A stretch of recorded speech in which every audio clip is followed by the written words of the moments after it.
stream get started because it's a whole situation. Oh my goodness. Now it's talking about it failed for LinkedIn.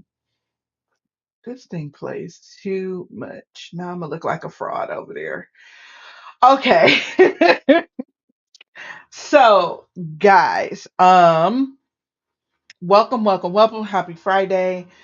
What we're going to talk about today is how to automate. I am doing a whiteboard, so it's how to automate your um, graphic design business. Okay, and I'm actually going to be doing a series all this month on this to be able to just show the different businesses what automation looks like in their business. Okay, hold on. So if anyone has any questions, definitely let me know. If you want me to whiteboard your industry, definitely let me know that as well. But again, today we're talking about graphic design. So we're going to talk about how to automate a graphic design business. Now, every single business has to start with three things. Okay. You start with your, okay, let me do a disclaimer. Except for e commerce that has more than 10 products. I don't do e commerce. So if you are an e commerce brand, other than the ugly brand, I will have you work with my partner. Ah! Okay. So every doggone business needs to start with three things: strategy, processes, and then we automate that. So you create the strategy and then you develop the processes based on the business strategy, and then we automate those processes. And so you analyze your processes by saying, what is it that I am doing redundantly? What is it that I'm doing that's taking up too much of my time? And then eventually, as a CEO, it doesn't matter because you shouldn't be in the weeds doing those things anyway. So you have to delegate to scale. And in order to delegate to scale, you have to put systems in your business. You're going to risk burning out. You can't scale. You reach a capacity. You can't get past a financial spot in your business. So, this is why we put systems and processes in our business so that we can scale the business. So, it could grow, but scaling it is totally different than growing it. Okay. So hopefully you know the difference between growing and scaling. Growing is goes this way. Scaling goes this way. And scaling looks like you're not the one doing all the things. And in order for you to get out of that, you have to implement the processes in your business and then the systems to automate and streamline those processes to make it more efficient. And so when we talk about processes, we're talking about the individual steps that you need to do in your business, the processes, the SOPs, all of those things. So right now, what I'm going to do is I am going to switch the view. Again, if you are on Instagram, you can stay on Instagram. I don't know what it's going to look like. Okay. But I am streaming live on Facebook and YouTube, and I'm going to shift the view for Facebook and YouTube, and Instagram. You'll just see this view. I'm not going to move my phone or any of that. So when we talk about a graphic design business, we know that all you want to do is create. I live with a creator, so I know she hates when we have to talk about systems and the tech and all of that. She just wants to create and not have to worry about all of those other things. And so that has been my experience with the graphic design businesses and the creatives that I have worked with. They just want to create. They don't want to do all of these things. And please, can you just help me? Also, another thing is they're one of the most, I'm going to say, workhorse businesses because they can't really scale because of them doing everything, right? And so we're going to talk about how you scale that. So we're going to talk about I'm a whiteboard the intake process. I'm a whiteboard what happens after they enroll. How do you collect that information? I'm looking for my thing. How do you collect that information? And then what do you do to give them their designs? Number one, to protect you, the business, and to be able to understand what it is the client is trying to say.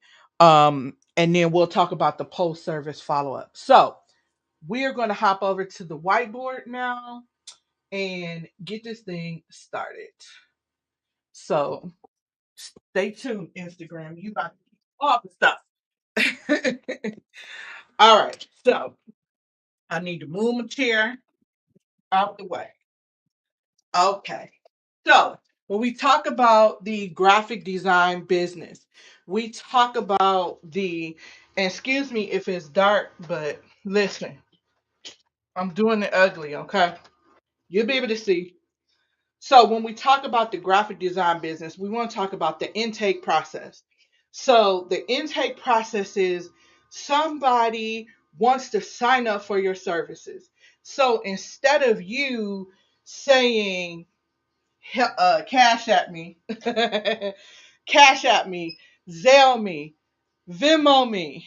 Instead of you saying that, let's have a defined process for this, okay? And so, what that defined process looks like is you want to have options for them. So, if you're doing, let me see where I need to write. If you're doing logos, right? You have logos. If you're doing thumbnails for YouTube, you have thumbnails. If you're doing I can't think of it, social media, then you have social media, right? So, and then you set the price. Strategy. Each one of these should have a set price. What is the set price if somebody wants a logo? Well, what if the logo is text, a text logo? That's one price. If the logo is, I forgot, the pictures with pictures and stuff, then that's a different price. If they want thumbnails, do you have thumbnail packs? You have to sit and think about all of these things first because you want this to be flawless. You don't want to, number one, play yourself because you're giving this person a different price. No, the prices need to be set. And when somebody comes to work with you, they should be able to go to a site, a landing page, and choose what they need. If you have a subscription, I had a wonderful subscription. I'm waiting on them to come back. Where you have a subscription service, then have your subscriptions over here, right? These are our subscriptions, and this is what you get. One, two, three. We have these options. This is one price, this is another price, that's another price, right? We don't want you involved in this part. You shouldn't be involved. They should be able to just come to your site and say, okay, I want this subscription. Once they choose that subscription, right? Now they're going to click pay, whatever way you want to have it. So they're going to choose their option and then pay. After they pay, now we need them to give us all of this information, right? If you're creating a brand kit for them, then you need specific information. So now there's some additional work you need to do, which is figure out what is the information that I need from them, right? So now we want the intake form,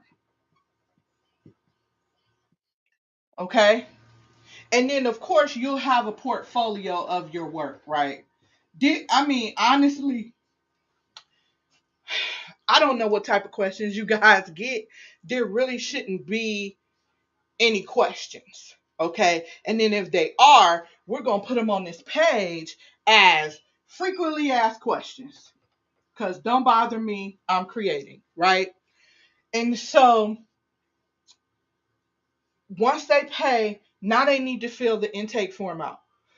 What do they do with the intake form? The intake form collects all of the information you need. If they already have a logo, give me your logo, give me your brand colors, give me your font, give me your customer avatar. What is your business? What do you do? You're going to collect all of that on one form right here. And then once that form is submitted, now it's going to start your back end. And so most most graphic designers don't use a project management system, and you should be. And so what should happen is after this form is submitted, it should start the project in the project management uh software, right? PM software. And what I mean by that is Asana, Monday.com, any of those that you're using. Okay. So once they submit the intake form, it starts the project, gives you the details, everything you need.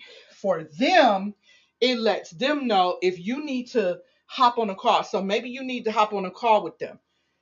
It gives them the option to schedule that call based on your availability, right? So let's just say they have a kickoff call, depending on what they choose.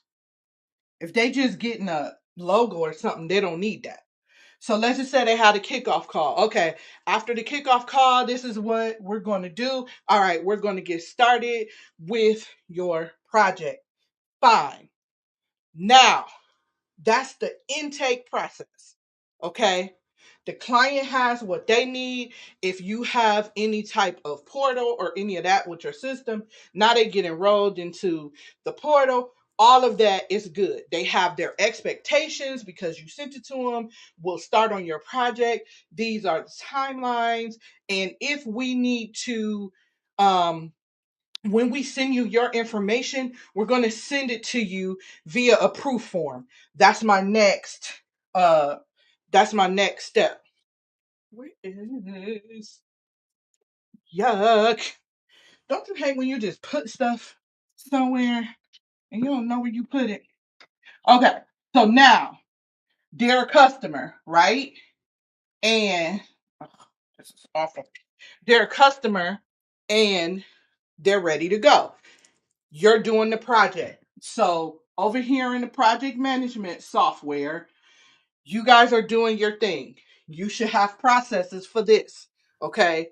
You start, if there's a check off, they get it checked off. And now it's time to send it to the client. Right?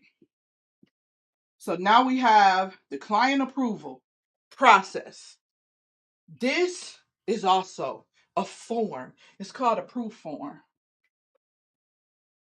And on the proof form, what you do is whatever images you have, you load them to this proof form. If the images are too large, you can give them a link to view it, right? If you have, I know some of you guys have special software. You can send them a link to view it. Okay. The purpose of this form is to do two things: to collect their information in one place so anybody can come in and intercept this, and to protect you as the graphic designer. Because people say, I didn't get my graphics, I didn't like it, or all of this, and then you have no proof. So on this proof form, we're going to have the whatever the deliverable is, their name will be on the form, and it's going to be a box for them to type any type of modifications they want, right? Do you want modifications or are you approving this design? They're going to check that off. And after they check that off, they are going to sign it. Bloop. They're going to sign it. Bam. This right here is gold. This protects you now as the graphic designer. Now, on this form, you're also going to have your guidelines for proof, meaning we only do this many proofs, and after we do the proofs, then once you submit it, it's going to take 2 days for you to get it back, and blah blah blah blah. Business days, we don't work on the weekend. All of that stuff is going to be in there. But what we're also going to put is a reminder system goes with this proof form, right? This proof form is just not a proof form. It's a workflow. So what that means is this workflow is going to look at this form and it's waiting to see if they submitted it. If they didn't submit it, it's going to send them a message. Hey, Mr. Customer, we're waiting. We're waiting for your form. We noticed you didn't submit your form. We're waiting on your form, and you are delaying the project, and we are not responsible. Basically, that's the language. It's fruity and fluffier than that, but that's the language. And so now you set the amount of times this fires off and when. So if you say, okay, we're going to give them 1 day, this is going to wait 1 day and it's going to check it. And if they didn't submit it, it's going to send them a reminder. And then it could wait another day. And then if they didn't submit it, it's going to send another reminder, right? And that could go on. You could say, okay, we'll do that for 4 days. And after 4 days, now we need to get involved. So now, after that, let's just say that fourth day, you say, okay, we need an internal notification that goes out to somebody on our team to contact this person to say, excuse me, you did not submit your form. What's going on? You're holding up your project. Okay.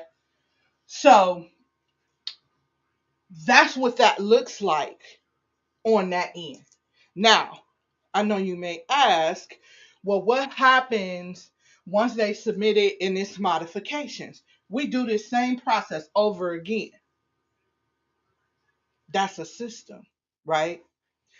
And so once it's approved, now it goes back to here, and your designers or you go ahead and do whatever it is that you do to deliver it. But wait, there's more. Final delivery form, same form. Now we're done. We need to do the final delivery. The final delivery form is the same thing. You deliver their assets. Now they already approved it, right? Even if you went back and forth with this, they've already approved this. So now you deliver the final form and you tell them to let you know if they've received it on the form. But technically, they don't have to. It's just good practice. If we could get a signature on that, that's good. But we already have the approval form that says they approved it. So this would just seal the deal. If they could say, yes, we received it, blah, blah, blah, blah, blah. Okay, beautiful. If we could get them to act on this, now we could fire off our next process, which is the after services review, right? So now we're going to automatically collect reviews. And what are we going to do? We're going to ask them to submit it on a form, right? Whatever it is, even if it's a video, we're going to ask them to submit it on a form. And what we're going to do is the same thing. We're going to wait, we're going to check, and then we're going to send a reminder. And then you determine how much you want to continue this process here, because that's based on you and your business practices. But this just gets repeated over and over again. Okay.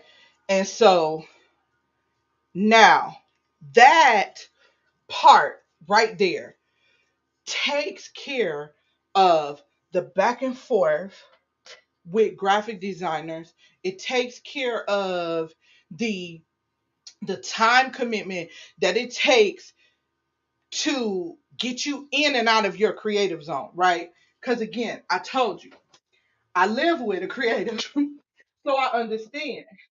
When you're in creative mode, and I'm going to switch back over here on Facebook. When you're in creative mode, you don't want to stop creative mode to handle these administrative things that could be automated. And so the more you create, the more you're able to now have the ability to pay somebody to take care of this process, because all they have to do is answer the emails that says, "Oh, I didn't get it. I can't find it." And that looks like, "Oh, check your spam." So hopefully, hopefully that makes sense as to how simple automation can help you leverage, grow, and scale your business, because it takes you out of that process. And that process is time consuming and is draining, especially for creatives, right? Especially for creatives. They don't want to do all of that stuff. I know. I've worked with so many of them. So I know that this process is painful. That's their pain, the administrative stuff, the tech stuff. I don't want to do all that. I just want to create what my customer needs me to create. Okay, I have a question. All right. So, what do you do if what the customer said on the form is not good enough? Okay. So, if the customer doesn't put the correct information on the form, or you don't understand it, then now you have to get clarification from them. So, yes, you do have to stop, because people don't like to follow processes, and people don't like to put the information they should be putting on these things. But if you have that, then yes, you're going to have to go back to that person and ask them, what is it that you're trying to portray here? Because I don't understand what you mean, right? And so if it's a subscription, like I talked about before, then hopefully you will enroll them into a system. So the company that I used for graphic design, and we had a subscription, we used Slack, and we communicated via Slack based off of, now I did have forms that I had to fill out to submit, but Slack was the place that I went. And now in Slack, you can pin different things at the top of your Slack channels. So you can pin that form to submit new projects and all of those things, and to for them to be able to submit that to you. And then that just fires off the automation. But the point is, no matter where you are, no matter where they are, the process doesn't change. Where they're coming from may change, but the process doesn't change because everything else is automated and firing off and waiting on behaviors and actions to happen. Now, everything can't be automated. Just like the question, what if I didn't understand what they said on the form? You're still going to have to ask them the information, or you might have to jump on a call with them to understand what they're saying. But that's way less time consuming than going back and forth, back and forth, back and forth. And if it's via email, if it's via text, now you're trying to find text messages, you're trying to find the emails from this person. And you don't, that makes no sense. It's just working hard for no reason, and it's not scalable. And so that's why you get capped at a certain income level, because you can't bring in other people to say, okay, hey, I need you to pick up here and move the ball. I'm going to create over here. And then at some point, you're going to have to start training designers. So you don't want to get to the point where you're doing all this admin work and trying to train people to design in the fashion that you want them to design in. So hopefully that makes sense. So today's segment was how to automate your graphic design business. My name is Jennifer J. We set up and manage business systems for busy business owners. So if you guys would like more information about that, or you have any questions, just shoot me a message over here in Facebook. You can just shoot me a message in Messenger. YouTube, you can shoot me a message, and you can DM me on Instagram, guys, if you have any questions about how you can get started with having us set up and manage your systems for you. All right, well, happy Friday, you guys. Enjoy your weekend.